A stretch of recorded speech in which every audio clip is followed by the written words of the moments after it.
Welcome back, my dear students. Today we are going to discuss an important topic, that is friction. इस lecture को देखने के बाद friction से related आपकी कोई भी प्रॉब्लम्स नहीं होंगी. क्लियर? तो आज हम लोग डिस्कस करने जा रहे हैं फ्रिक्शन. समझते हैं क्या होता है फ्रिक्शन. जैसे स्टार्ट करूं उससे पहले समझने की कोशिश करते हैं. जैसे मान लो कि ये ब्लॉक है, ये फ्लोर पे रखा है और मैं इसको F4 से आगे मैंने F4 लगाकर मैं इसको खींचना चाहता हूं. ठीक है, तो आप बताओ ये ब्लॉक खींच जाएगा या नहीं खींचेगा? जाहिर सी बात है, ये डिपेंड करेगा कि फोर्स मैंने कितना लगाया है. तो बताओ, जैसे ही मैं आगे इसको खींचने की कोशिश करूंगा, इस पे पीछे की तरफ एक्ट करने लगेगा क्या? फ्रिक्शन. बोलो, इसका मतलब फ्रिक्शन क्या कर रहा है? इस मोशन का क्या कर रहा है? अपोज कर रहा है. बोलो, मतलब ये अभी रुका हुआ है. और लेट्स से दूसरे एग्जांपल में मैं बोलता हूं कि ये फोर्स मैंने लगाया, फ्रिक्शन लगा पीछे की तरफ, लेकिन ये ऑब्जेक्ट किसी वेलोसिटी से या एक्सेलरेशन से मूव करना शुरू कर गया. इसका मतलब फ्रिक्शन तो यहां पर भी लगा था, फ्रिक्शन तो यहां पर भी लगा है. बोलो, तो दोनों ही केसेस को समझने के लिए हम समझेंगे ये ब्लॉक मूव नहीं कर रहा था, यहां पर मूव करने लगा है. जब तक ब्लॉक मूव नहीं करेगा तब तक जो फ्रिक्शन प्ले करेगा उसको हम स्टैटिक फ्रिक्शन के नाम से जानेंगे. और जब ब्लॉक चलना या मूव करना शुरू कर देगा तो ऐसी कंडीशंस में जो फ्रिक्शन लगेगा उसे हम काइनेटिक फ्रिक्शन के नाम से जानेंगे. ये स्टैटिक फ्रिक्शन के नाम से जानते हैं इसको. ठीक है, समझते हैं एक एक करके क्या होता है स्टैटिक फ्रिक्शन या क्या होता है काइनेटिक फ्रिक्शन. सबसे पहले स्टैटिक फ्रिक्शन को समझने की कोशिश करते हैं. तो सबसे पहला हेडिंग है स्टैटिक फ्रिक्शन.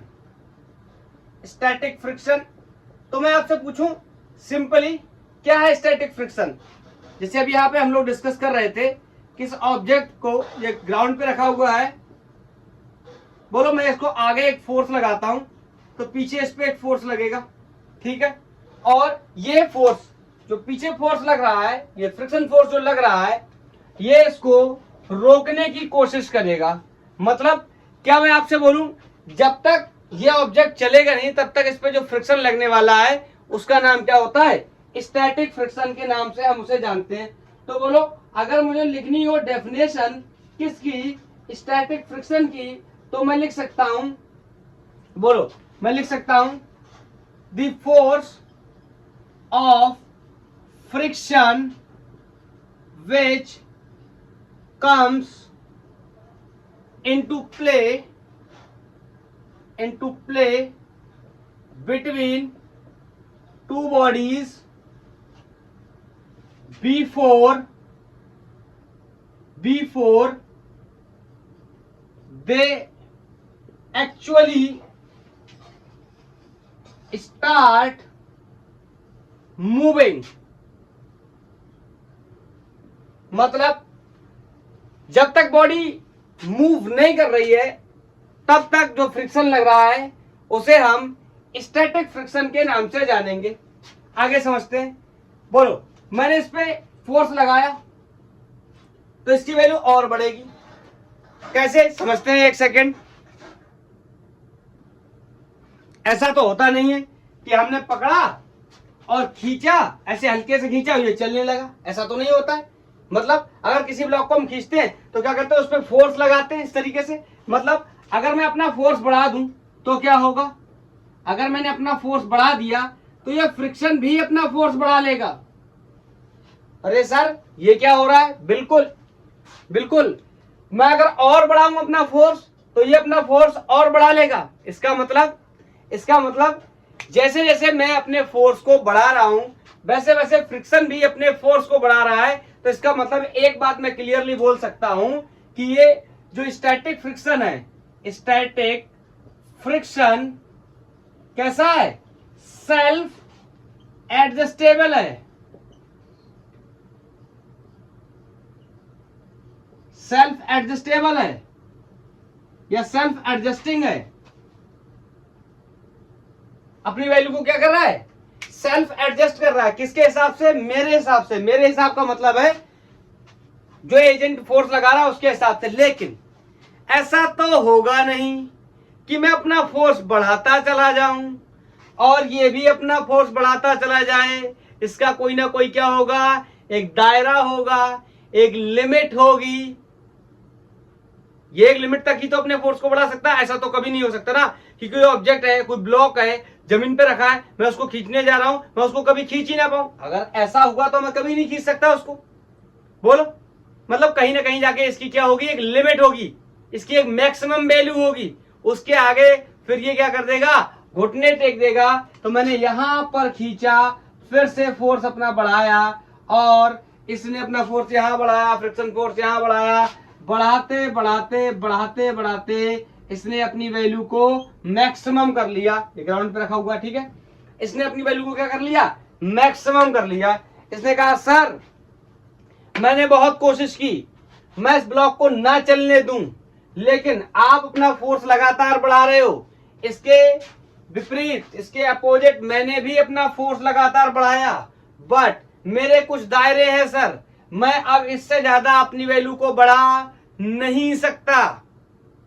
आप तो एजेंट हो, आप एक्सटर्नल एजेंट हो, आप अपने फोर्स को बढ़ा सकते हो, लेकिन अब मैं अपने फोर्स की वैल्यू को इंक्रीज नहीं कर सकता। मतलब ये जो मैक्सिमम वैल्यू है किसकी, स्टैटिक फ्रिक्शन की, अब ये कहने वाला है कि अब अगर आपने थोड़ा सा भी और फोर्स लगाया तो ये ब्लॉक क्या करेगा, चलना स्टार्ट कर देगा, चलना स्टार्ट कर देगा। इसको फिजिक्स की लैंग्वेज में ऐसे बोलेंगे, जस्ट स्टार्ट टू मूव।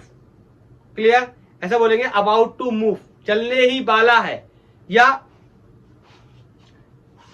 चलने ही वाला है, अबाउट टू मूव। बोल क्लियर? तो मतलब ये वैल्यू कैसी है, सेल्फ एडजस्टेबल होती है, अपनी वैल्यू को बढ़ाता रहता है। क्लियर है? अब मैं आपसे कुछ सवाल पूछना चाहता हूं।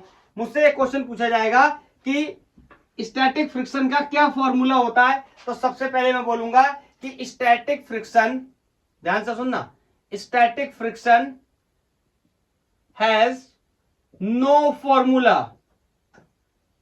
कुछ लोगों को थोड़ी सी गलतफहमी रहती है, उन्हें लगता है कि वो फॉर्मूला पढ़ लेते हैं, F S max equal to mu times of normal reaction. उनको लगता है ये स्टैटिक फ्रिक्शन का फॉर्मूला नहीं। ये गलत बात है, वो स्टैटिक फ्रिक्शन का फॉर्मूला नहीं, वो लिमिटिंग फ्रिक्शन का फॉर्मूला होता है।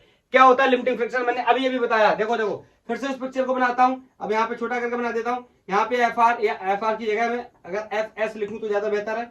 बोलो, यहाँ पे मैंने फोर्स लगाया, फिर से मैंने फोर्स लगाया, मैंने क्या किया, अपने फोर्स को बढ़ाया।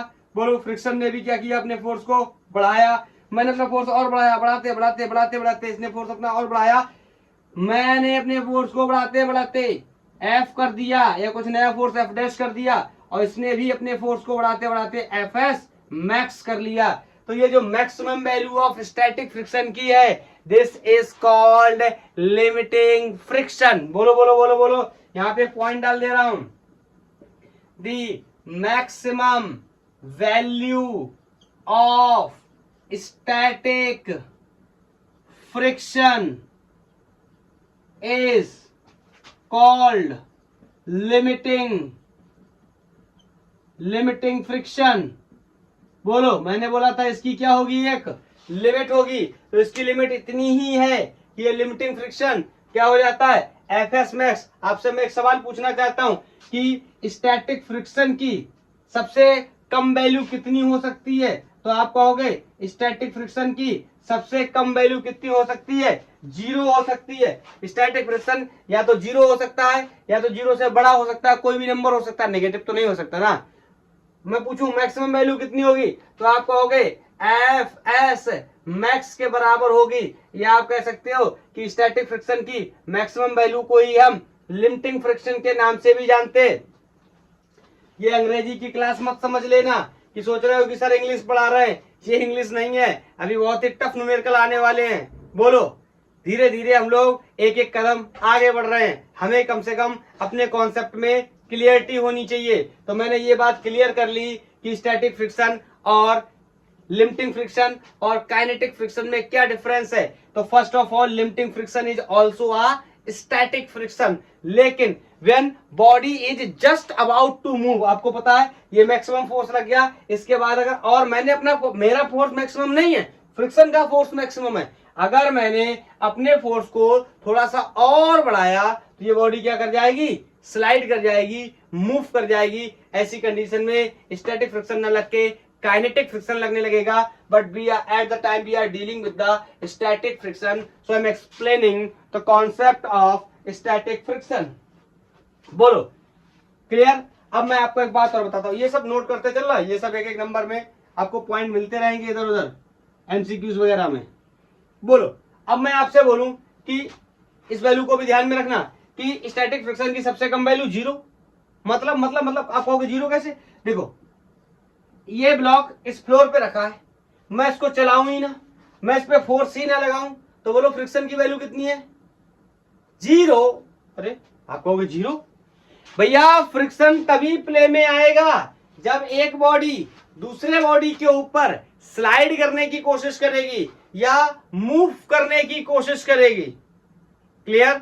अभी वो ये बॉडी मूव नहीं कर रही, ये बॉडी रेस्ट पे है, तो बोलो रेस्ट पे है तो यहाँ पे कोई भी फ्रिक्शन ऑफर नहीं होगा। जब ये बॉडी स्लाइड करने की कोशिश करेगी इसके ऊपर, तब इसको बचाने के लिए, स्लाइडिंग से बचाने के लिए जो फोर्स लगने वाला है that is called static friction या that is called friction. Clear.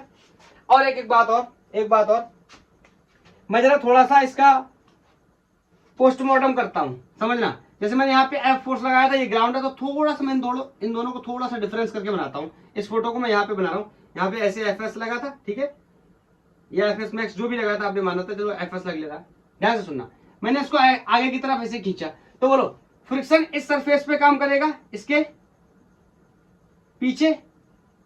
बोलो इसका मतलब एक बात और कंफर्म है, एक बात और भी कंफर्म है कि फ्रिक्शन कैसे काम करता है। बोलो टेंजेंशियली काम करता है। देखो कैसे लग रहा है, टेंजेंशियली लग रहा है। और एक चीज और भी इंपॉर्टेंट है कि टेंजेंशियली लगने के साथ साथ कैसा लग रहा है, opposite direction to the motion of the body. इसका मतलब मैं बोल सकता हूं फ्रिक्शन चाहे स्टैटिक हो या काइनेटिक हो, दोनों में एक ही बातें रहने वाली है। Friction acts tangentially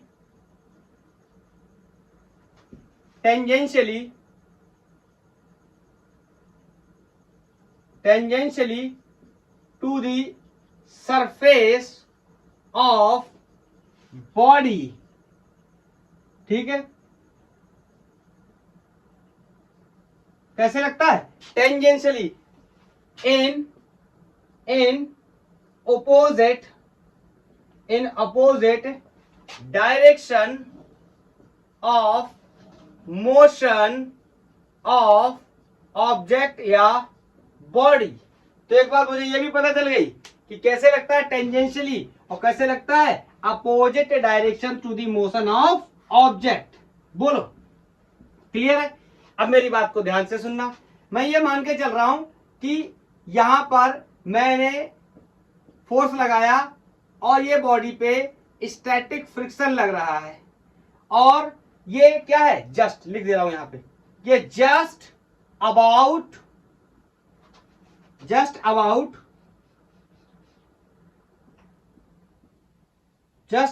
to move. मतलब ये मूव करने वाला है। मैंने थोड़ा सा फोर्स और बढ़ाया तो आपको पता है क्या हो जाएगा, आपको पता है ये बॉडी क्या करेगी, चलना स्टार्ट कर देगी। अभी मैं कांस्टेंट वेलोसिटी के साथ ही लिख रहा हूं, काइनेटिक फ्रिक्शन का एक्सप्लेनेशन करूंगा तब आपको डिटेल में बताऊंगा। तो यहां पर अब जो फोर्स लगने लगा वो कौन सा लगने लगा, काइनेटिक फ्रिक्शन। मेरी बात को ध्यान से सुनना। क्या मैं पूछूं काइनेटिक फ्रिक्शन अपनी वैल्यू को सेल्फ एडजस्ट करेगा? बिल्कुल भी नहीं करेगा। काइनेटिक फ्रिक्शन की भी वैल्यू भी mu times of normal reaction होती है, अभी डिस्कस करेंगे। तो काइनेटिक फ्रिक्शन सेल्फ एडजस्टिंग नहीं होता है। क्लियर। मैं आपसे पूछूं, बताओ, मैं आपसे पूछूं कौन सा फ्रिक्शन बड़ा होता है, स्टैटिक फ्रिक्शन बड़ा होता है या काइनेटिक फ्रिक्शन बड़ा होता है? आप तो इंसान हो। अगर मैं आपको इस बात को ऐसे समझाने की कोशिश करूं कि जो घोड़ा गाड़ी होती है उसमें घोड़े को निकाल के मैंने आपको लगा दिया, मैं आपसे बोलूं स्टार्ट करो, गाड़ी को खींचो, तो बताओ जब आप गाड़ी को खींचोगे स्वाभाविक सी बात है, उस समय आपको ज्यादा फोर्स लगाना पड़ेगा। और जब गाड़ी को आप एक बार क्या कर लोगे, पुल कर लोगे, मतलब खींच लोगे, गाड़ी को क्या कर दोगे, चलाना शुरू कर दोगे, तो आपको फोर्स क्या लगाना पड़ेगा, कम लगाना पड़ेगा। इसका मतलब मैं यहाँ पर एक बात और भी बोल सकता हूं कि जो स्टैटिक फ्रिक्शन है ये ग्रेटर देन होता है किससे, काइनेटिक फ्रिक्शन से। बोलो, स्टैटिक फ्रिक्शन क्या होता है, हमेशा ग्रेटर होता है किसके कंपैरिजन में, काइनेटिक फ्रिक्शन के केस, काइनेटिक फ्रिक्शन के कंपैरिजन में। मैंने ये बात तो आपको बताई थी कि maximum value of static friction is called limiting friction. बोलो, अब मेरे को क्या करना है ना, अब मेरे को क्या करना है ना, सर वो सांप वाला ग्राफ बता दो। मैंने देखा था, मेरे को सर ने बताया था सांप वाला ग्राफ। ओके, मैं सांप वाला ग्राफ बना देता हूं। मतलब फ्रिक्शन का मैं ग्राफ बनाने जा रहा हूं, किसके साथ में, अप्लाइड फोर्स के साथ में। मेरी बात को ध्यान से सुनना, मैं फ्रिक्शन का ग्राफ बना रहा हूं, फ्रिक्शन का अप्लाइड फोर्स के साथ, अप्लाइड फोर्स के साथ। बताओ, मैंने यहां पिक्चर बनाऊं, क्या पिक्चर बनाऊं, मैंने एफ फोर्स लगाया, इसने पीछे की तरफ फ्रिक्शन लगाया, अभी ये रुका हुआ है, मैंने अपने फोर्स को बढ़ाते चला गया, ये भी फोर्स को क्या करता चला गया, बढ़ाता चला गया। और एक टाइम ऐसा आ गया कि इसने अपने फोर्स को क्या कर दिया, मैक्सिमम, मतलब यही क्या कर दिया, लिमिटिंग फ्रिक्शन कर दिया। और यहाँ पे मैं अपना फोर्स लगाता चला गया। तो बोलो, जैसे जैसे जैसे जैसे मैं अपना फोर्स बढ़ा रहा हूं, जैसे जैसे मैं अपना फोर्स बढ़ा रहा हूं, फ्रिक्शन भी अपना फोर्स क्या कर रहा है, बढ़ा रहा है। देखना, ध्यान से सुनना, क्लियर। जैसे जैसे मैंने अपना फोर्स बढ़ाया, अप्लाइड फोर्स जैसे जैसे बढ़ रहा है, वैसे वैसे फ्रिक्शन फोर्स भी बढ़ रहा है। और एक बार क्या हुआ कि बढ़ते बढ़ते बढ़ते बढ़ते अप्लाइड फोर्स तो मैक्सिमम कभी नहीं हो सकता ना, अप्लाइड फोर्स मैक्सिमम नहीं बोल सकते, अप्लाइड फोर्स तो और भी बढ़ाया जा सकता है। मतलब अप्लाइड फोर्स बढ़ाने पे फ्रिक्शन फोर्स की वैल्यू कितनी हो गई, मैक्सिमम। बोलो, फ्रिक्शन की वैल्यू कितनी हो गई, मैक्सिमम। और उसके बाद तीसरा पिक्चर यहां बना दे रहा हूं, ये एफ फोर्स मैंने लगाया, पीछे की तरफ लगने लगा, एफ के मतलब क्या कर गया, मूव कर गया। यहां क्या था, जस्ट अबाउट टू मूव, ये कंडीशन क्या थी, जस्ट अबाउट टू मूव। मैंने आपको बताया था थोड़ा सा और फोर्स लगाऊंगा तो क्या करना शुरू कर देगा, मूव करना। तो यहां मूव करना शुरू कर दिया। बोलो, इसके बाद एकदम से क्या होगा, फ्रिक्शन की वैल्यू सडन फॉल करेगी, क्या हो जाएगी, कम हो जाएगी, क्योंकि काइनेटिक फ्रिक्शन की वैल्यू क्या होती है, कम in comparison to the static friction. तो बोलो, यहां से फॉल करने के बाद वैल्यू मैंने क्या कर दिया, कुछ कम वैल्यू हो गई। बोलो किसकी, बोलो, अब क्या लगने लगेगा यहां से, काइनेटिक फ्रिक्शन। और काइनेटिक फ्रिक्शन की वैल्यू कैसी होती है, constant. Kinetic friction static friction की तरह सेल्फ एडजस्टेबल नहीं है। आगे चल के ये बात आपको समझ में भी आ जाएगी। बोलो, क्लियर है। तो बताओ, यहां से यहां तक मैं अगर बोल दूं, यहां से यहां तक मैं बोलूं तो क्या बोल सकता हूं, स्टैटिक फ्रिक्शन लग रहा है। बोलो, ये क्या हो गया, लिमिटिंग फ्रिक्शन, लिमिटिंग फ्रिक्शन। बोलो, क्यों, क्योंकि ये क्या है, maximum value of friction, and maximum value of static friction is known as limiting friction. उसके बाद ऑब्जेक्ट ने चलना शुरू कर दिया तो यहां कौन सा फ्रिक्शन लगने लगा, बोलो, kinetic friction. Is this clear. इस तरीके का ग्राफ आपने देखा होगा, आपको पढ़ाया गया होगा, या स्कूल में बताया गया होगा, या आप जहां प्रिपरेशन कर रहे हैं वहां आपको कोचिंग में पढ़ाया गया होगा। तो ये ग्राफ बिल्कुल क्लियर है, मेरे हिसाब से क्लियर होना चाहिए। बोलो, क्लियर है, बताओ, क्लियर है। अब चलते हैं हम न्यूमेरिकली वैल्यू कैलकुलेट करने, फ्रिक्शन की वैल्यू कितनी होती है। तो हटाऊं, बोलो, इसमें कोई डाउट नहीं होना चाहिए। नोट कर लिया, बना लिया, क्लियर, ओके। तो बताओ मैं क्या हेडिंग लगाऊं, law of friction, law of static friction, या law of limiting friction. Sir ये अलग अलग क्यों बोल रहे हो। मैंने आपको बताया स्टैटिक फ्रिक्शन सेल्फ एडजस्टेबल होता है, अपनी वैल्यू को एडजस्ट करता रहता है, उसका कोई भी एक्सप्रेशन या फॉर्मूला नहीं होता। तो किसका फॉर्मूला होगा, लिमिटिंग फ्रिक्शन का, क्योंकि लिमिटिंग फ्रिक्शन की वैल्यू क्या होती है, कांस्टेंट होती है। कैसे, एक बार फोर्स की फ्रिक्शन की वैल्यू क्या हो गई, मैक्सिमम, तो और फर्दर उससे ज्यादा मैक्सिमम नहीं हो सकती। एक बार फिर बताता हूं, समझने की कोशिश करना बेसिक्स को गहराई से। फ्रिक्शन यहां लग रहा है, मैंने यहां फोर्स लगाया, फोर्स को मैं अपने फोर्स को बढ़ाता चला गया, फ्रिक्शन का फोर्स बढ़ता चला गया, बढ़ता चला गया, बढ़ता चला गया, और क्या हो गया, मैक्सिमम।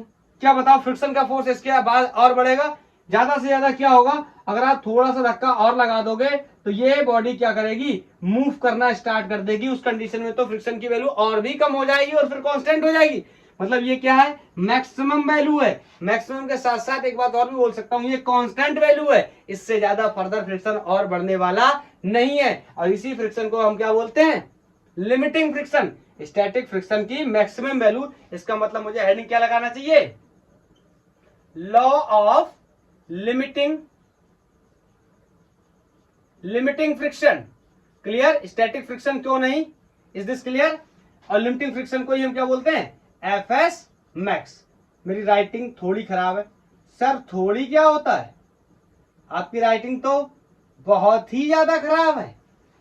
क्लियर, तो हम समझने की कोशिश करते हैं क्या होता है लिमिटिंग फ्रिक्शन। तो फ्रिक्शन को समझने के लिए मैं आपको बताता हूं, ये एक ब्लॉक है, ये इस तरीके से ग्राउंड पे रखा है। बोलो, इस पे कोई फोर्स लग रहा होगा और तब इस पे पीछे की तरफ फोर्स आ रहा होगा और उस फोर्स का नाम मैंने क्या रख दिया, maximum value of static friction. बोलो, तो ये इसको इस तरीके से दबाएगा नीचे से अपने वेट से, नीचे की तरफ अपने वेट से mg। तो बोलो, इस पे ऊपर की तरफ एक क्या फोर्स लगने वाला है, नॉर्मल रिएक्शन। अब ध्यान से सुनना मेरी बात, ये जो एफ एस मैक्स है, limiting friction is directly proportional to the normal reaction. Very important, limiting friction किसके प्रोपोर्शनल होता है, नॉर्मल रिएक्शन के प्रोपोर्शनल होता है। बताओ, आपको पता है फिजिक्स में अलग अलग जगहों पे प्रोपोर्शनलिटी हटाने पे अलग अलग कांस्टेंट आते हैं। यहां पर प्रोपोर्शनलिटी कांस्टेंट आने वाला म्यू, और एस लगा दे रहा हूं मैं साथ में, म्यू साथ में एस लगा दे रहा हूं, इसका नाम हो जाएगा कोएफिशिएंट ऑफ स्टैटिक फ्रिक्शन। बोलो, ध्यान से देखो, अगर मैं लिखने की कोशिश करूं तो mu S equal to F S max upon normal reaction. तो एफ एस मैक्स और नॉर्मल रिएक्शन का जो रेशियो होता है वो क्या दे देता है, कोएफिशिएंट ऑफ फ्रिक्शन के बारे में बता देता है। बोलो, अगर मैं बात करूं यूनिट की तो आपको सिंपली दिखाई दे रहा होगा, इसका क्या है, नो यूनिट है। क्यों, ये फोर्स भी क्या है, ये भी क्या है फोर्स, ये भी क्या है, अरे नॉर्मल रिएक्शन भी क्या होता है फोर्स, तो दोनों के यूनिट क्या हो जाएंगे, कैंसिल आउट। तो कोई भी यूनिट नहीं, तो कोई भी डायमेंशन भी नहीं। बोलो, clear, no unit no dimension. Clear है। मैं इस फोटो को हटा के कुछ और बातें आपको बताने की कोशिश करता हूं। ये जो लिमिटिंग फ्रिक्शन है ये डिपेंड करता है नेचर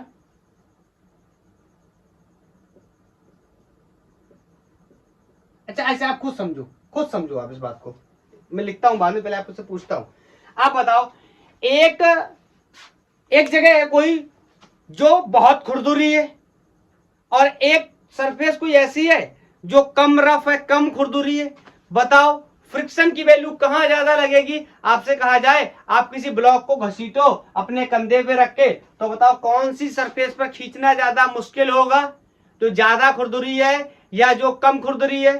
बोलो बोलो बोलो। तो आप खुद से बताओगे सर कि जहां पे ज्यादा खुरदुरी है सर वहां खींचने में ज्यादा प्रॉब्लम हो रही है। तो इसका मतलब लिमिटिंग फ्रिक्शन किस पे डिपेंड करता है, नेचर ऑफ सरफेस पे।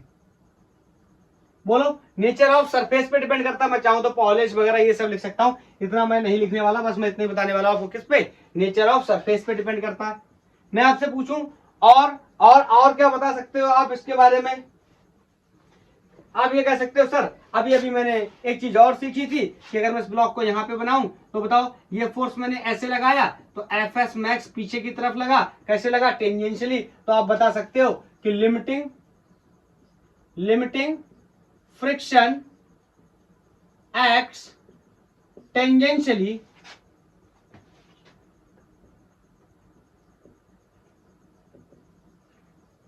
बोलो कैसे एक्ट करता है, टेंजेंशियली in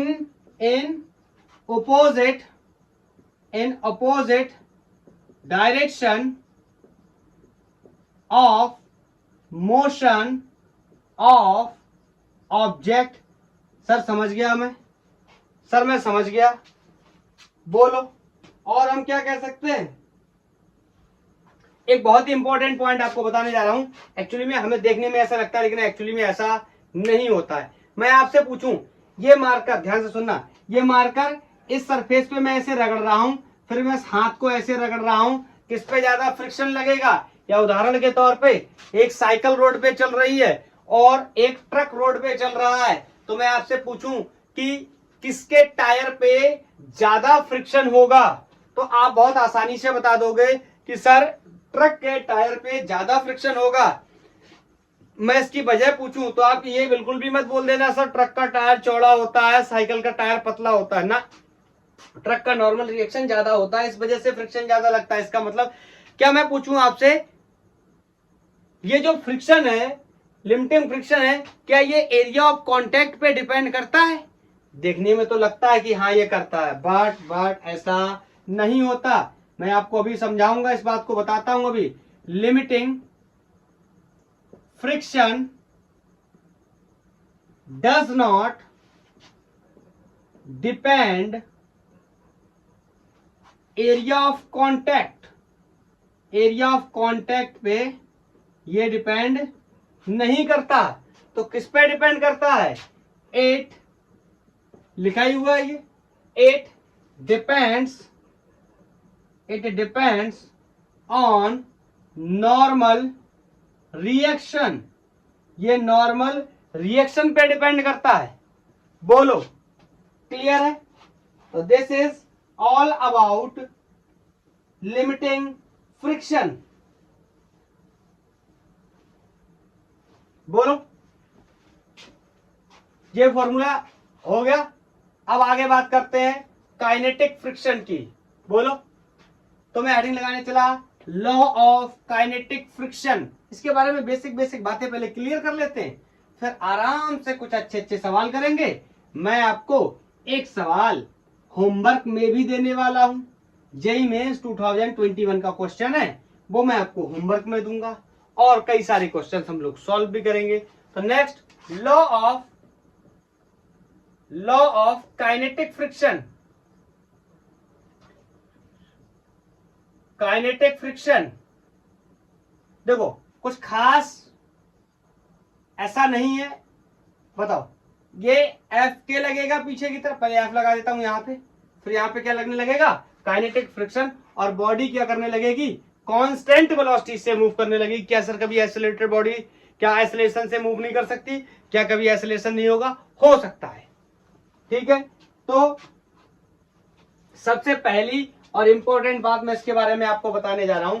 बताओ, काइनेटिक फ्रिक्शन कब लगा? काइनेटिक फ्रिक्शन कब लगा? जब एक ऑब्जेक्ट ने दूसरे ऑब्जेक्ट के ऊपर स्लाइड करना शुरू कर दिया या चलना शुरू कर दिया। कैसे? देखो, जब ये चलने लगा, जब तक नहीं चल रहा था उससे पहले कौन लग रहा था? Static friction. जैसे ही इसने मूव करना शुरू किया, एक सरफेस दूसरे सरफेस के ऊपर मूव कर रही है, अरे ग्राउंड है या कुछ भी है तो दो सरफेसेस अलग अलग होंगी ना। मतलब जब एक सरफेस दूसरे सरफेस के ऊपर मूव करना शुरू करती है एक्चुअल में, तो जो फ्रिक्शन काम करता है उस फ्रिक्शन को हम काइनेटिक फ्रिक्शन के नाम से जानते हैं। और पता काइनेटिक फ्रिक्शन क्या कहना चाहता है? हम बने तुम बने एक दूजे के लिए। ऐसा क्यों? काइनेटिक फ्रिक्शन का जो एम है वो इतना है, ये दो सरफेसेस हैं, ये कभी एक दूसरे पे स्लाइड ना करें, यही चाहता काइनेटिक फ्रिक्शन। मतलब चले तो साथ, रुके तो साथ, लेकिन ऐसा नहीं हो सकता हमेशा। इसका मतलब अगर मैं टेक्निकल लैंग्वेज में बात करूं तो काइनेटिक फ्रिक्शन रिलेटिव मोशन का अपोज करता है। मतलब एक सरफेस के ऊपर दूसरा सरफेस क्या कर रहा है? स्लाइड कर रहा है। इस बात का क्या करता है? विरोध करता है। तो मैं बोल सकता हूं kinetic friction opposes the relative motion। बोलो, रिलेटिव मोशन का क्या करता है? अपोज करता है। कौन? Kinetic friction. क्या स्टैटिक फ्रिक्शन भी करता है? सर स्टैटिक फ्रिक्शन करता है कि नहीं करता है? अरे मेरे पागल बच्चे, स्टैटिक फ्रिक्शन का मतलब ही क्या था? जब ऑब्जेक्ट मूव नहीं कर रहे थे तब लग रहा था स्टैटिक फ्रिक्शन, तो रिलेटिव मोशन की अपोज करने की कोई बात ही नहीं हुई। अरे जब चलेगा तभी तो मोशन होगा, रिलेटिव जब चल ही नहीं रहा है तो किस बात का रिलेटिव मोशन या किस बात का अपोज? तो कौन अपोज करता है? काइनेटिक फ्रिक्शन, क्योंकि चलना स्टार्ट कर दिया, चलने से पहले स्टैटिक लग रहा है, उसका रिलेटिव मोशन से कोई भी लेना देना नहीं है। बोलो, इज दिस क्लियर? बोलो। मैंने अब ये भी बताया कि काइनेटिक फ्रिक्शन भी इंडिपेंडेंट होता है of area of contact. Clear है? काइनेटिक फ्रिक्शन भी एरिया ऑफ कांटेक्ट पे डिपेंड नहीं करता। कहने का मतलब, अगर मैं आपसे बोलूं इस उंगली को मैं इस पे रगड़ूं या इस हाथ को मैं इस पे रगड़ूं, अगर नॉर्मल रिएक्शन की वैल्यू क्या है? सेम है। तो इस बात को अगर मैं मेंशन कर दूं तो ज्यादा सही रहेगा। दोनों ही केसेस में, प्रीवियस केस में आप मेंशन कर लेना, if normal reaction is constant. ठीक है, अगर नॉर्मल रिएक्शन की वैल्यू क्या है? कांस्टेंट है, तो जो काइनेटिक फ्रिक्शन है वो एरिया ऑफ कांटेक्ट पे डिपेंड नहीं करता है। मतलब अगर नॉर्मल रिएक्शन सेम है तो चाहे फिर मैं इस उंगली को इस हाथ पे रगड़ूं फिर भी उतना ही फ्रिक्शन लगेगा, या इस हाथ को इस हाथ के ऊपर रगड़ूं फिर भी उतना ही फ्रिक्शन लगने वाला है। बोलो क्लियर? बशर्ते नॉर्मल रिएक्शन की वैल्यू क्या होनी चाहिए? कांस्टेंट होनी चाहिए। तो एक बात मैं आपको और बताना चाहता हूं, ये जो काइनेटिक फ्रिक्शन है, ये जो काइनेटिक फ्रिक्शन है, very important, is independent the velocity of object. मतलब काइनेटिक फ्रिक्शन ऑब्जेक्ट की वेलोसिटी पे डिपेंड नहीं करता। सर आपने ये बता दिया वेलोसिटी पे डिपेंड नहीं करता, सर आपने ये बता दिया सर काइनेटिक फ्रिक्शन कांटेक्ट पे डिपेंड नहीं करता, सर किस पे डिपेंड करता है? फिर से वही same thing, kinetic friction is directly proportional to normal reaction.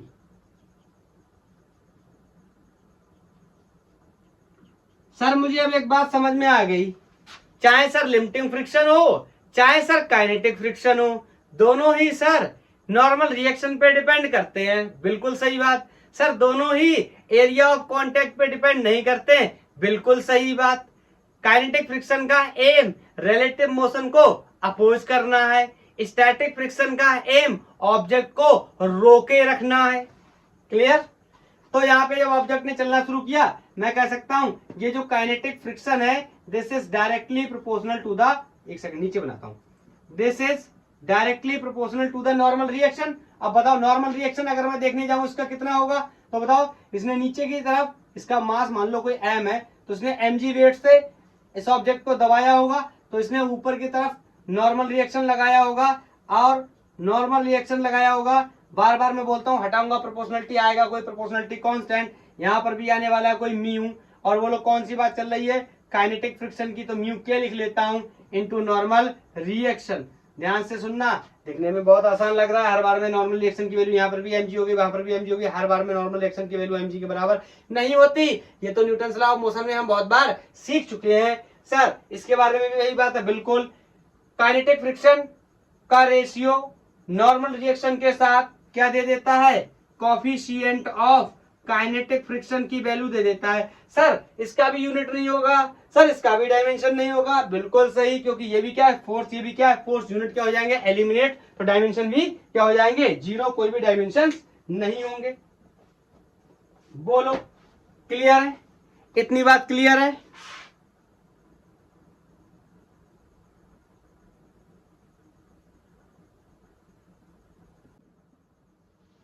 Clear?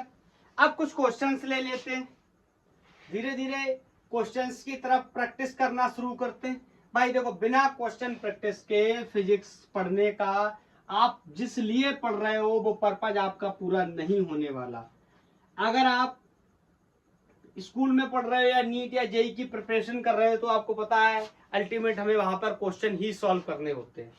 ठीक है, तो जैसे पहला क्वेश्चन है, एक कोई ये ब्लॉक है, ये किसी सरफेस पे रखा हुआ है, और ये जो ब्लॉक है ये 2 kg का ब्लॉक है, इसका जो मास है वो 2 kg है। मैंने इस पर एक फोर्स लगाया 2.5 न्यूटन का। ठीक है, ये coefficient of static friction between the floor, इस फ्लोर और इस ब्लॉक के बीच में कोफिशिएंट ऑफ स्टैटिक फ्रिक्शन की वैल्यू 0.4 है। मेरे से बोल रहा है कि बताइए फ्रिक्शन फोर्स की वैल्यू कितनी होगी, फ्रिक्शन फोर्स की वैल्यू कितनी होगी। ऑफ कोर्स कौन सा फ्रिक्शन है, स्टैटिक, तो स्टैटिक फ्रिक्शन निकालेंगे। बताओ, सबसे पहले तो ये भी देखना पड़ेगा बाद में कि स्टैटिक फ्रिक्शन ही है काइनेटिक फ्रिक्शन, मतलब ये ब्लॉक चल रहा है या नहीं चल रहा है। बोलो कब चलेगा, कब चलेगा। अगर अप्लाइड फोर्स ज्यादा हो जाए और ये जो फ्रिक्शन फोर्स मैं निकाल रहा हूं ये क्या रह जाए, कम रह जाए, ये लिमिटिंग फ्रिक्शन की वैल्यू क्या रह जाए, कम रह जाए, बोलो, तो ये ब्लॉक क्या करेगा, चलना मूव कर देगा, शुरू करना चलना शुरू कर देगा। अगर अप्लाइड फोर्स क्या रह गया, छोटा, लिमिटिंग फोर्स क्या हो गया, या लिमिटिंग फ्रिक्शन क्या हो गया, बड़ा, तो ये मूव नहीं करेगा। तो बोलो, आपको पता है एफ एस मैक्स, हम लोग लिमिटिंग फ्रिक्शन ही तो निकालते हैं, this is mu S times of normal reaction. इस पर्टिकुलर क्वेश्चन में नॉर्मल रिएक्शन की बात करें तो बोलो नीचे की तरफ, यहां से हटाता हूं थोड़ा सा, ठीक है, यहां पे बोलो ये नीचे वेट लगाएगा W इक्वल टू mg, बोलो इस पे ऊपर की तरफ क्या लगेगा, नॉर्मल रिएक्शन। अगर मैं इक्विलिब्रियम की बात करूं, वर्टिकल इक्विलिब्रियम की बात करूं तो बोलो ऊपर या नीचे ब्लॉक मूव नहीं कर रहा है, इसका मतलब इक्विलिब्रियम है, इसका मतलब समेशन ऑफ नेट फोर्सेस क्या है, 0 है, इसका मतलब n प्लस W बराबर क्या है, 0। या सिंपली मैं कह सकता हूं कि n ही किसके बराबर है, W के बराबर, which is equal to mg। Mass 2 है, ग्रेविटी की वैल्यू 10 लिख लेता हूं, तो यहां से वैल्यू आ गई 20 न्यूटन। किसकी वैल्यू आ गई, नॉर्मल रिएक्शन की। तो यहां से मैंने वैल्यू निकालना शुरू करी, F S max, limiting friction की वैल्यू को निकालना शुरू किया, तो mu S into normal reaction, तो F S is equal to mu S की वैल्यू क्वेश्चन में दे रखी 0.4, ये वैल्यू निकाल ली मैंने। या आप एन की जगह यहाँ पे चाहो तो mg भी रख सकते हो, mg रख सकते हो, फिर से रखोगे तो यही डेटा आ जाएगा। मैं यहाँ पे रख लेता हूँ डायरेक्ट 20। तो बोलो एफ एस मैक्स की वैल्यू कितनी आ गई, 20 चौको 80 और 80 न्यूटन। अरे 800 हो जाएगा ना, पॉइंट्स के बाद एक 20 चौक 80,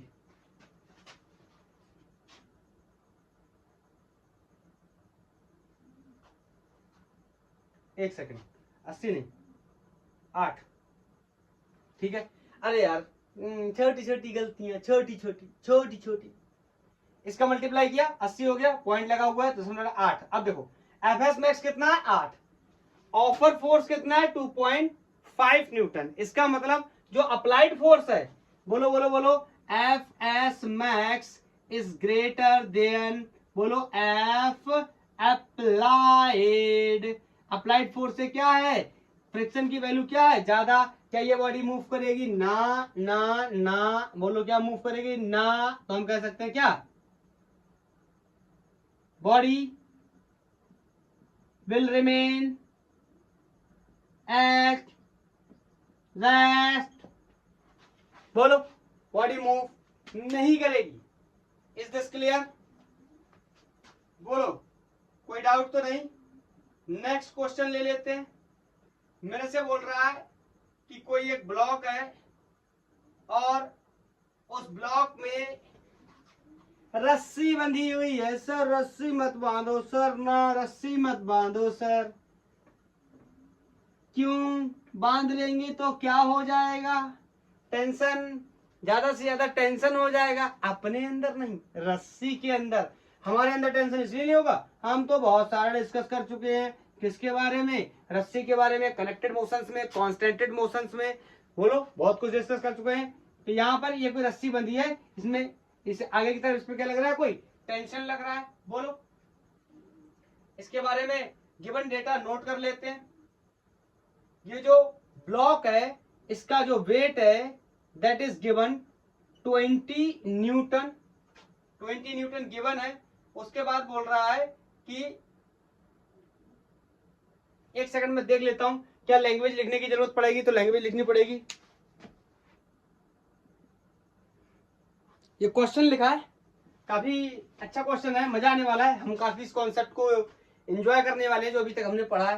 देखो मेरे से बोल रहा है ये कोई ब्लॉक है जिसका वेट 20 न्यूटन है, ऊपर की तरफ नॉर्मल रिएक्शन लग रहा है, ये आगे टेंशन लग रहा है। अब इसकी बात को यहां से समझते हैं। A block of 20 newton is placed on the horizontal table and the tension T which can be increase to 8 newton. मेरे को बोल रहा है कि 8 न्यूटन तक इसकी वैल्यू इंक्रीज कर सकती है। Before block begins to slide a force of 4 Newton keeps the block moving at constant speed once it has been set in motion। मतलब बोल रहा है कि जब ब्लॉक चल रहा है तो उसको चलाने के लिए 4 न्यूटन का फोर्स काम कर रहा है, लेकिन ये जो टेंशन है 4 न्यूटन का काम कर रहा है। ठीक है, तो दोनों को अलग अलग केसेस में सॉल्व करते हैं। क्या पूछ रहा है, coefficient of static friction and coefficient of kinetic friction. मेरी बात को ध्यान से सुनना, जहां ना समझ में आए वहां पूछना। सर पूछना, मैं दोबारा से खुद बता दूंगा। बोलो स्टैटिक फ्रिक्शन कैसे निकालूंगा, sorry coefficient of static friction कैसे निकालूंगा। Fs equal to mu S times of normal reaction. बोलो Fs मैक्स, बोलो बोलो बोलो बोलो Fs max equal to mu times of normal reaction.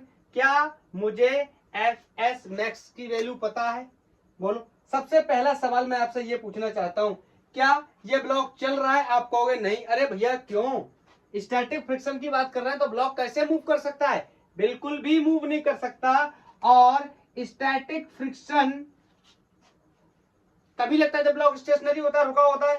ध्यान से सुनना। और ये जो फोर्स जो भी लग रहा होता है ये मैक्सिमम वैल्यू होती है।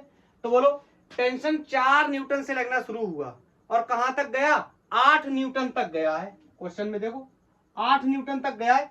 तो बोलो मुझे यहां पे रखना हो तो 4 न्यूटन रखूंगा या 8 न्यूटन रखूंगा? बोलो मैं यहां पर वो वैल्यू रखूंगा जो मैक्सिमम होगी। आप कहोगे क्यों सर, ये तो टेंशन है, आप यहां पर टेंशन क्यों रख दोगे? मैं इसलिए टेंशन रख दूंगा, बोलो पीछे की तरफ ऑफर होगा कौन, Fs मैक्स। और इस कंडीशन में Fs मैक्स ही टेंशन के बराबर होगा। पूछो क्यों?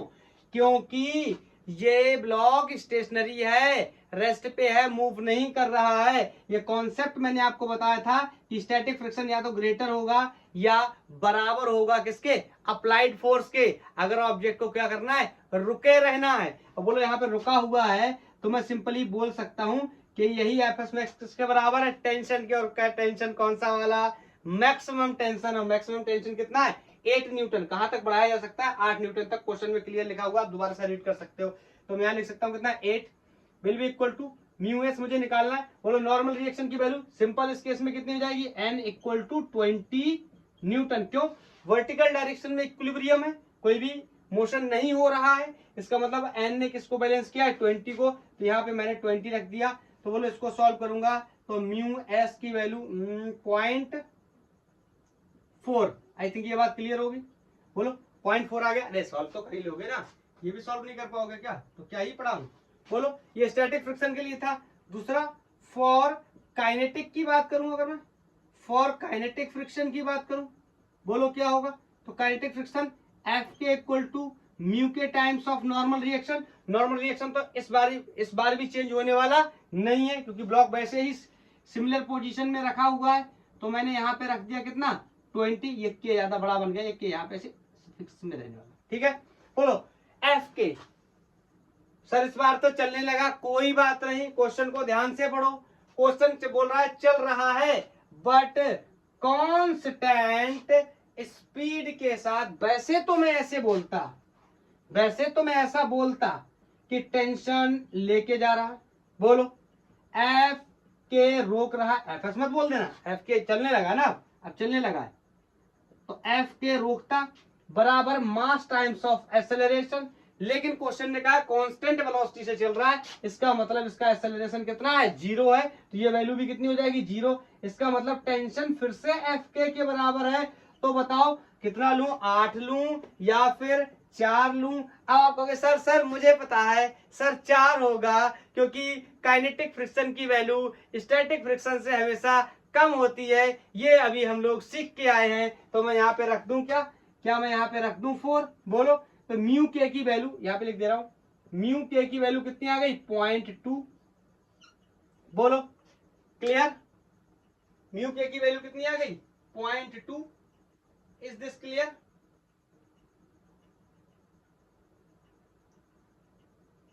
मेरे हिसाब से कोई भी डाउट नहीं होना चाहिए। मैं नेक्स्ट क्वेश्चन को ड्रॉ कर देता हूं थोड़ा टाइम सेव करने के लिए। ये नेक्स्ट क्वेश्चन है और ये एनसीईआरटी का प्रॉब्लम है, ठीक है। मेरे से बोल रहा है कि सिस्टम का एक्सेलरेशन बताइए कितना होगा, और ऑफ कोर्स आपको पता है इस ट्रॉली का जितना एक्सेलरेशन होगा उतना इस ब्लॉक का भी एक्सेलरेशन होगा, क्योंकि एक ही रस्सी से बंधे हुए हैं। बोलो, ये हम लोग पढ़ चुके हैं ये सब चीजें। And what will be the tension? तो क्या करते हैं, एक एक करके बात कर लेते हैं। टेंशन निकालने के लिए बताओ, इस ब्लॉक से बात करूं, मैं आपको बताऊंगा, मैं आपको बता चुका हूं एफबीडी कैसे बनता है, सारे लोग को पता भी है। इस ब्लॉक से बात कर लेते हैं, मतलब यहाँ से कट हो गया होगा, तो बोलो नीचे की तरफ जा रहा है, मतलब 30 लेके जा रहा होगा, रोक रहा होगा कौन, टेंशन बराबर एम ए होता है, एम इस ब्लॉक का 3 kg, बोलो इंटू 3a, इसकी इक्वेशन बन गई ब्लॉक की। अगर ट्रॉली की बात करूं, अगर ट्रॉली की बात करूं तो ट्रॉली का जो मास है वो 20 kg है, बोलो। तो ट्रॉली पे नीचे की तरफ अगर वेट की बात करूं तो 200 न्यूटन लग रहा होगा, ऊपर की तरफ नॉर्मल रिएक्शन भी लगेगा, बोलो। लेकिन टेंशन की बात कर रहे हैं तो यहां से कर लेते हैं। देखो फ्रिक्शन नहीं होता तो ये सवाल हम बहुत पहले भी कर चुके हैं। सिर्फ क्या होता, देखो ध्यान से सुनना, T equal to M A हो जाता, बोलो हो जाता, T लेके जाता, एम मास है तो force equal to M A हो जाता। लेकिन इस बार ऐसा नहीं होगा, क्यों, क्योंकि रोकने वाला कोई मौजूद है, फ्रिक्शन लग रहा है, तो सर ऐसे कर लेंगे, टेंशन लेके जा रहा है, एफ के रोक रहा है, बराबर मास times of acceleration 20 into A equation 2। मेरे को एफ के की वैल्यू पता चल जाए तो मेरा काम हो जाएगा। सबसे पहले मैं इस इक्वेशन को सॉल्व कर लेता हूं, फिर एफ के की वैल्यू निकाल लूंगा। तो यहां से इसको मार दिया तो ये हो गया 30 माइनस एफ के, ये कितना हो गया 30, तीनों और 20 और 3 23 ए, बोलो। अब मेरे को एफ के की वैल्यू पता चल जाए मैं आराम से निकाल सकता हूं। मुझे पता है एफ के क्या होता है, mu times of normal reaction, mu के टाइम्स ऑफ नॉर्मल रिएक्शन होता है। एफ के म्यू के की वैल्यू क्वेश्चन में मेरे को गिवन है 0.4। नॉर्मल रिएक्शन की वैल्यू बहुत ही आसान है इस केस में, जब तक इंक्लाइंड प्लेन नहीं आएगा तब तक बहुत ही आसान रहेगा। इंक्लाइंड प्लेन हम लोग नेक्स्ट लेक्चर में सीखेंगे जब एंगल ऑफ रिपोज के बारे में बात करेंगे, बोलो। तो यहाँ से एफ के की वैल्यू कितनी आ गई, इसका इसमें मल्टीप्लाई किया तो एक जीरो से जीरो चला गया और 20 चौके 80 न्यूटन, बोलो। इस 80 न्यूटन को यहाँ रख देंगे, यहाँ से एक्सेलरेशन की वैल्यू मिल जाएगी। तो कितना हो जाएगा 30 minus 80 will be equal to 23a, बोलो। Is this clear? कहीं कुछ गलत तो नहीं हुआ है, कहीं कुछ गलत तो नहीं हुआ है?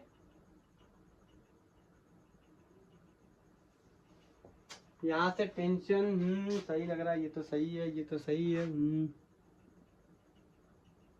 मुझे लगता है ना ये इसमें एक थोड़ा ये लग रहा है मुझे ना, ये 0.4 ना हो गया 0.04 है, तब ठीक रहेगा। तो यहाँ पे 0.04 हो जाएगा जब, तो उसका मल्टीप्लाई करेंगे 80 ना रह के 8 रह जाएगा। इस इक्वेशन को दोबारा से लिख ले रहा हूँ, तो कितना हो जाएगा 30 माइनस 8 विल बी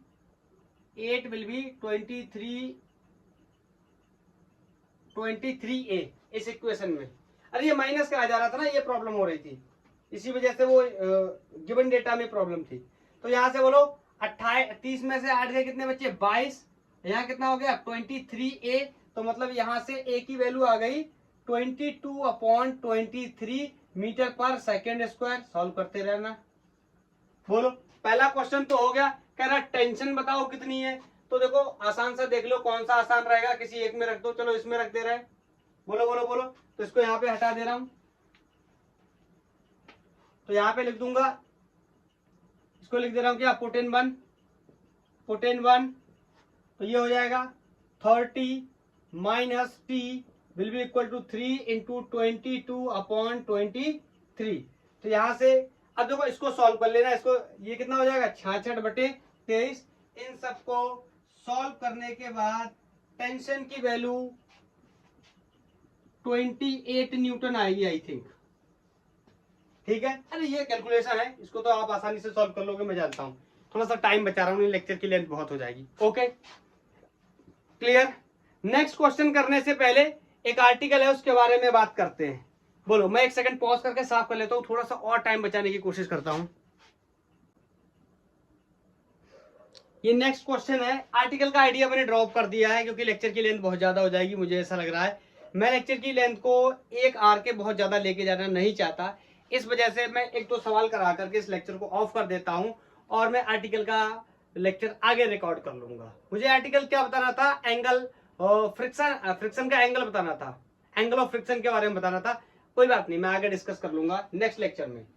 ठीक है, मेरे से बोल रहा है कि ये कोई ट्रॉली है या ये कोई कार्ट है, इस तरीके से चल रही है। ये AIPMT आजकल जिसे नीट के नाम से जानते हैं, 2010 में ये क्वेश्चन पूछा गया कि M मास का ब्लॉक इस ट्रॉली के आगे लगा है, इसका एक्सेलरेशन A है और इस ब्लॉक और इस ट्रॉली के बीच में जो कोफिशिएंट ऑफ स्टैटिक फ्रिक्शन या सॉरी जो कोफिशिएंट ऑफ फ्रिक्शन है that is mu, that is mu. Question में गिवन है, हमसे कह रहा है कि ये ब्लॉक नीचे ना गिरे, इसके लिए कितना एक्सेलरेशन होना चाहिए, कौन सेटिस्फाइड करेगा। देखने में कठिन लग रहा होगा, बहुत ही आसान क्वेश्चन है। बताओ, ये इस पे ऐसे फोर्स लगाएगा आगे, तो इस पे ऐसे फोर्स लगाएगा, नॉर्मल रिएक्शन।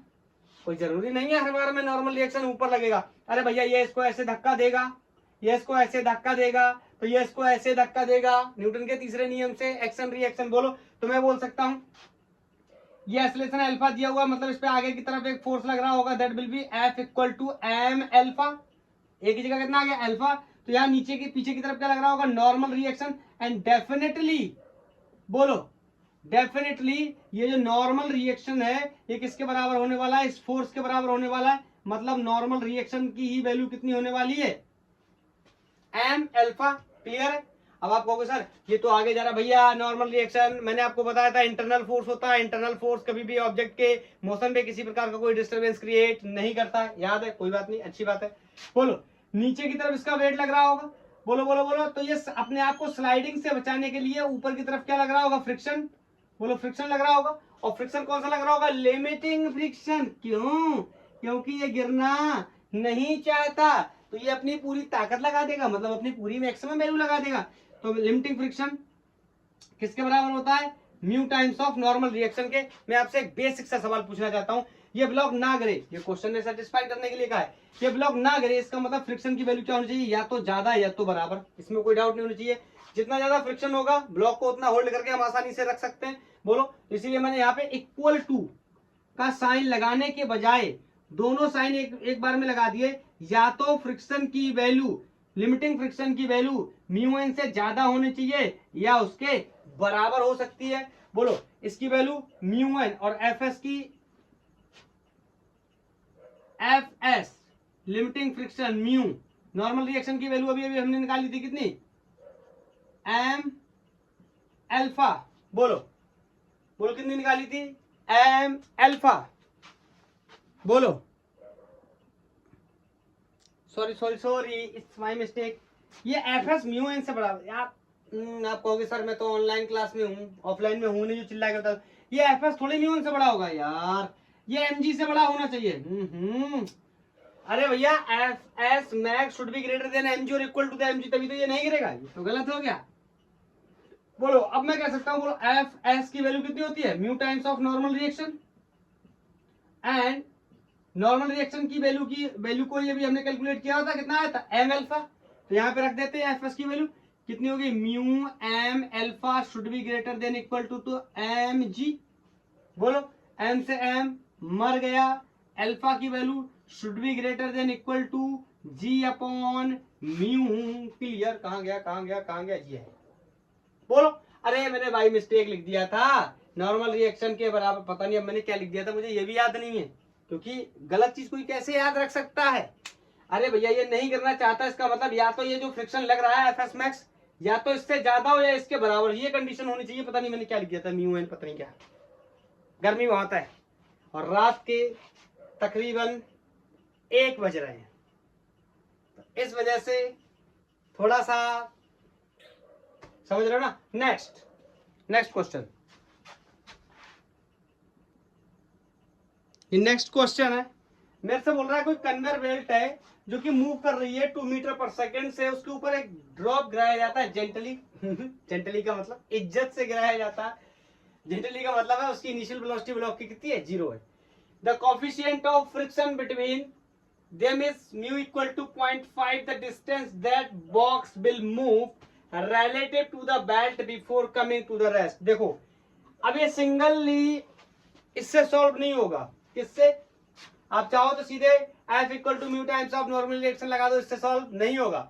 मेरे को डिस्टेंस बतानी है, मेरे को काइनेमेटिक्स की इक्वेशंस का यूज करना पड़ेगा।